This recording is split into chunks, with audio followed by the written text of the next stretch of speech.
Ito nga pala, ang Infinix Smart 8 HD, ang bago entry-level smartphone ni Infinix. Kung gusto nyo malaman ang price nito, make sure na panoorin nyo ang buong video. Ngayon, pag-usapan muna natin ang specs and features niya.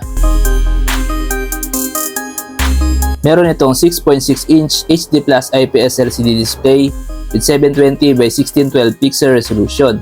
May 90Hz refresh rate with 180Hz touch sampling rate at meron siyang 500 nits peak brightness. Ang Infinix Smart 8 HD ay mayroong operating system na XOS 13 based on Android 13 with Unisoc T606 12nm chipset na may Mali G57 MP1 na GPU.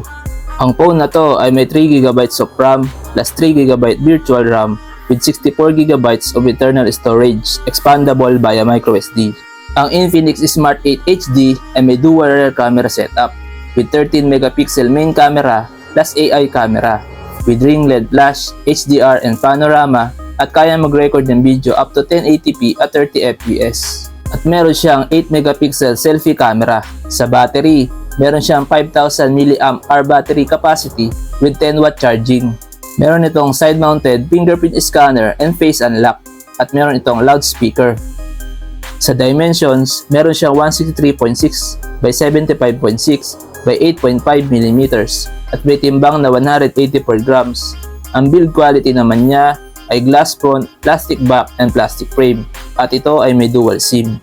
Sa connectivity, meron itong 4G LTE, dual band Wi-Fi, Bluetooth 5.0, GPS, FM radio, headphone jack, OTG and USB Type-C. Ngayon, pag-usapan na natin ang price niya. Ang estimated price ng Infinix Smart 8 HD ay around 4,200 pesos.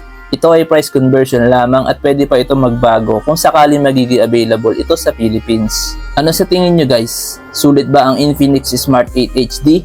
Please comment down below. At kung nagustuhan nyo ang video ito, huwag nyo kalimutan mag-subscribe, like at i-click ang notification bell. Maraming salamat! Peace!